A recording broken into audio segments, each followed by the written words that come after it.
Welcome to the deep dive. Hi there. Yeah, we've got quite a pile of sources in front of us today. Articles, data, analyst takes, even some boots-on-the-ground observations. Absolutely. And the topic everyone's been talking about, the Nintendo Switch 2 launch. Our mission today really is to sift through all this info. Mhm. We want to make sense of those initial sales figures, figure out where they actually came from and maybe what they really tell us about the demand for Nintendo's latest console. Yeah, it's going to be a dive into the numbers, definitely some speculation in there, and maybe some insights that aren't immediately obvious from just the headlines. Okay, so let's start with that big picture then, because the headlines were, well, pretty massive, record-breaking start. That's right. The main number everyone's quoting is over 3.5 million Switch 2 units sold worldwide, and that's just in the first 4 days, Thursday launch through Sunday. And yeah, sources seem to agree. This is being called a record start for Nintendo hardware specifically. Hmm. Fastest selling Nintendo hardware in the US, first 4 days. That's the specific claim. And this really sets the context for Nintendo's own targets. They've officially stated they're aiming for 15 million units sold in this fiscal year, the one ending March 2026. Right, their business year. But you see analysts looking at this start and thinking, well, maybe even bigger. Definitely. We've seen projections like Cirque and Toto over at Cantan Games talking about maybe 20 million sold in the first 12 months. Or David Gibson suggesting 20 million by the end of that same fiscal year, March 26. So, on the surface, you take that 3.5 million, you add those bullish forecasts, and it sounds like just pure pandemonium. Lines out the door, massive success everywhere. But like you said, it's about digging into the numbers. Where did that 3.5 million actually come from? How does it break down by region? Okay, yeah, let's unpack that. We actually have some fairly solid numbers from Europe. Okay. In France, the figure reported is 169,000 units. Now, there was an earlier rumor floating around about 200,000. Right, I saw that. But the confirmed data seems to be 169K. People wonder if maybe my Nintendo Store sales could add to that. But the official channel tracking gives us 169. Gotcha. And the UK? The UK looks like it was around 165,000 units. And the sources really highlight this because apparently it's more than double what the original Switch did in its UK launch, which was about 80,000. Okay, so big jump there. And Spain also reported 108,000 units. So just adding those three up, France, UK, Spain, we're looking at, roughly 442,000 known units just from those parts of Europe. Okay. Now moving over to Japan, that's always a huge market for Nintendo. Huge. And the key data point there comes from Famitsu, 950,000 units sold. 950. Wow. But, and this is really crucial, the sources stress this, that Famitsu number is retail sales only. Physical stores. Ah, okay, so it doesn't include. Exactly. It doesn't include online sales from the big players like Amazon Japan. And critically, it doesn't include sales from Nintendo's own My Nintendo store in Japan, which is a big channel there. Okay. Do we have any idea about those other channels? Well, we have one report mentioning about 60,000 units ordered through Amazon Japan around launch. Right. So if you combine the Famitsu retail number, that 950K, with the reported Amazon figure, 60K, you get a known baseline for Japan of roughly 1 million units from just those sources. Okay, so about 1 million known from Japan retail and Amazon, maybe 440,000 known from parts of Europe. What about the U.S., the biggest market usually? Yeah, the U.S., the estimate that's been circulating for the U.S. is around 1 million units. Okay, based on what? It seems to be based on the idea that Switch 2 roughly doubled the original Switch's first week sales in the U.S. And research data put that original Switch week 1 number at about 500,000. Okay, so comparing the first week of Switch 1 to the first 4 days of Switch 2 to get that estimate. Maybe a little generous. It could be, yeah. It's an extrapolation for sure, but it's the figure the sources are using to try and ballpark the U.S. contribution. Right, so let's just run with these rough numbers for a sec. We've got an estimated 1 million for the U.S., let's say a broad estimate for Europe, maybe also around 1 million based on scaling up or doubling Switch 1. Right, using that doubling logic, roughly. Plus the 1 million known baseline for Japan from retail and Amazon, that adds up to 3 million units. Exactly. 3 million. And here's where it gets, well, interesting, or maybe a bit weird. How so? Because the reported worldwide total is 3.5 million. So if our big regional buckets, U.S. estimate, Europe estimate, Japan baseline, add up to around 3 million. There's like 500,000 units missing. Huh. Okay, a 500,000 unit gap. Where could those possibly have come from? Well, the strongest theory, and the data seems to back this up quite a bit, points right back to Japan. Ah, the part we said was missing from the Famitsu numbers. Precisely. specifically sales through the My Nintendo store in Japan. And is there data on that? There is. Yeah. Nintendo themselves talked about just how huge the demand was. They ran a lottery system for pre-orders through the My Nintendo store. I remember hearing about that. And a staggering 2.2 million people signed up. Huh. 2.2 million. Nintendo's president even said, look, we just couldn't meet that demand initially. Wow. Okay, so massive interest there, but how many did they actually sell through that lottery? So digging into expert surveys and reports on that system, there are estimates. The first pre-order lottery is estimated to have allocated about 520,000 systems. Okay. And then a second lottery added around another 280,000. These are estimates, mind you. Still, adding those estimates up, that's 800,000 units just allocated through the My Nintendo store lotteries. That's the estimate, yeah. So now think about this. If you add that estimated 800,000 from My Nintendo Japan to the 1 million we already knew about from Japanese retail and Amazon. Then Japan's total contribution jumps way up to potentially 1.8 million units. Exactly. Or, even if we're a bit more conservative, maybe 1.5, 1.6 million. Yes. Significantly more than that initial 1 million baseline. Okay, wait. If Japan is potentially responsible for, let's say, 1.5 to 1.8 million out of the 3.5 million total, then that means the numbers for the US and Europe can't both be that nice round 1 million estimate we were using, right? The math doesn't work. Precisely. If Japan is that much higher, the contributions from the US and Europe almost have to be lower than those initial million-unit guesses. So the US number specifically might not have actually hit 1 million in those first 4 days. So that's what the analysis suggests. Maybe it was closer to, say, 600,000 or 800,000 or 900,000. Yeah. Somewhere in that range below 1 million. And is there anything else supporting that idea, that the US number might be lower? Well, some sources make a pretty good point. They note that Nintendo was very specific in saying it was the fastest-selling Nintendo hardware in the US in the first 4 days. Right. Not fastest-selling console overall. Exactly. The Okay. TS5 reportedly hit 1 million in the US in just 24 hours. And the argument goes, if the Switch 2 had truly doubled the original Switch's US launch and hit that 1 million mark in 4 days. Nintendo probably would have just said that, right? We doubled sales in the US. You'd think so. They did say sales approximately doubled everywhere in all regions, which is a bit vague. But they didn't make that specific, clear, doubled in the US claim, which kind of implies maybe it didn't quite hit that mark. Okay, so this paints a much more nuanced picture. Japan potentially doing massive numbers, maybe pulling the global total up significantly, while the US and Europe, while still good, perhaps aren't quite hitting those initial optimistic million-unit estimates. Exactly.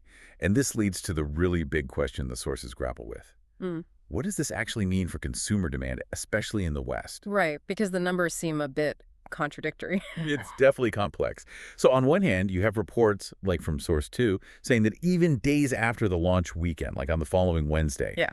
major U.S. online stores, Walmart, GameStop, Target, Best Buy, were still showing out of stock online. That suggests high demand, right? Stock is gone. Okay, yeah, that sounds like high demand. And Nintendo leadership themselves said they worked hard with retailers to have ample supply ready for launch and beyond.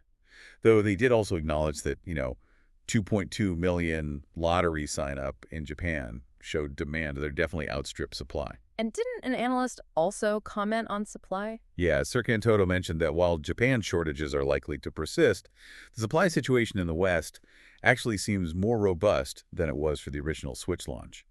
He thinks fans who really try can probably get one, even if it takes a bit. Okay, so that's one side. Out of stock signs online, Nintendo saying ample supply was planned, maybe better supply than Switch 1 in the West. But then you have Source 1 coming in with a different perspective.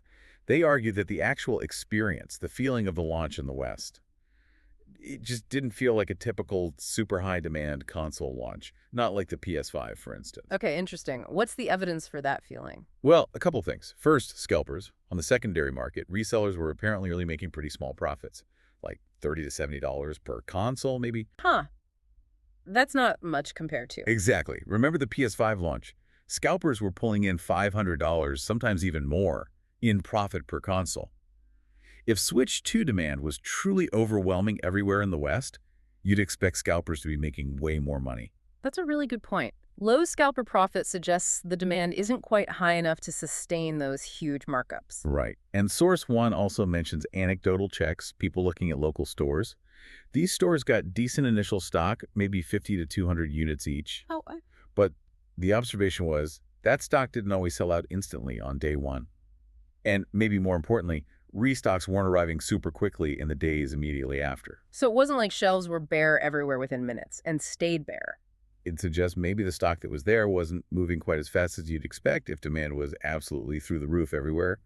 It implies some availability, perhaps moving at a strong, but not frantic, pace. And didn't you mention a Bloomberg report about production numbers? Yeah, that ties into this.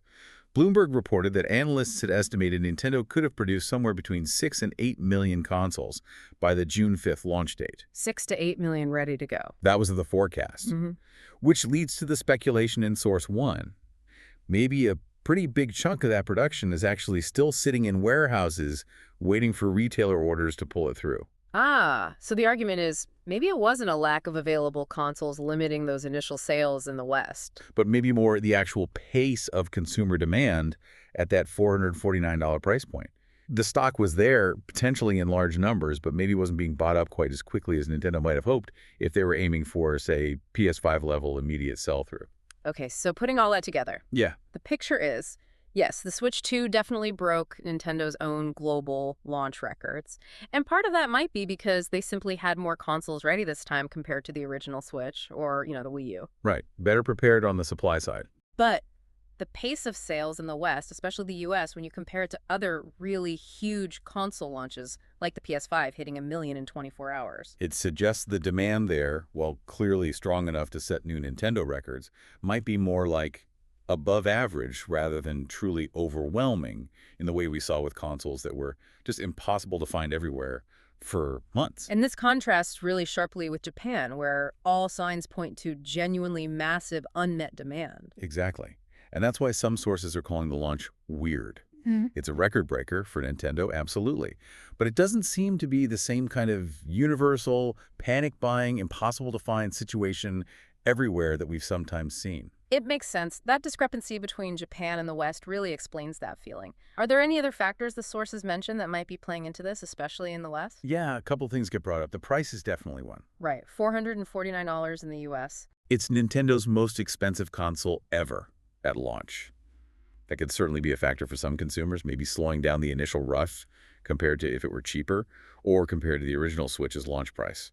Especially when, in Japan, reports suggest it's actually priced quite competitively against the competition there. That's a good point. And then there's the whole tariff situation mentioned in the sources.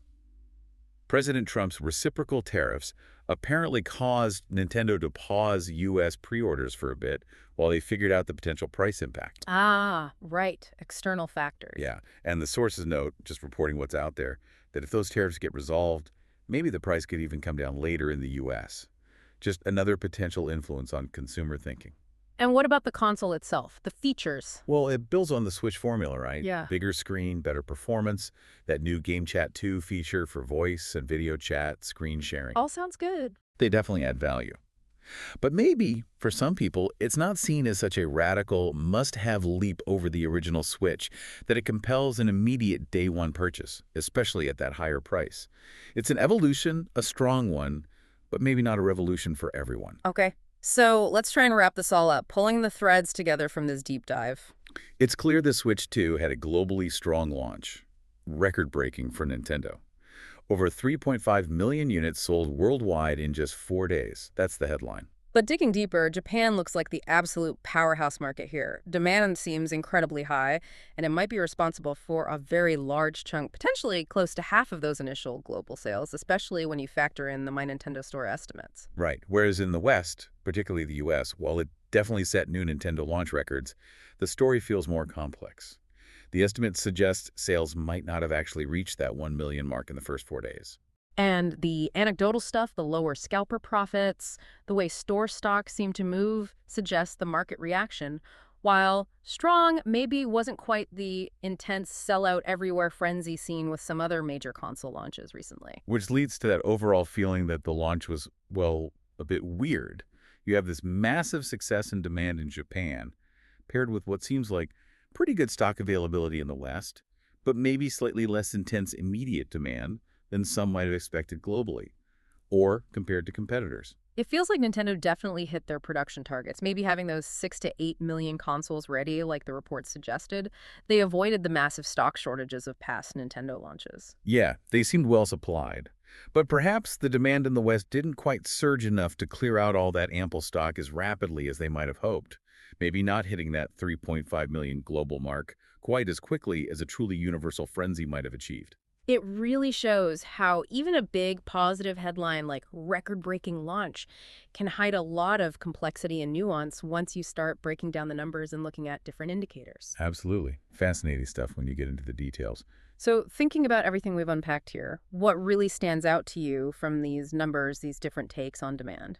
And, considering that apparent difference between Japan and the West, what do you think this implies for the Switch 2's path forward over the next year or so? Yeah, how might things like the price in different regions or just general market expectations shape its long-term success compared to the original Switch phenomenon? Lots to think about. Definitely. Well, thanks for joining us, everyone, for this deep dive into the Switch 2 launch numbers. Yeah, thanks for tuning in. We'll catch you on the next one.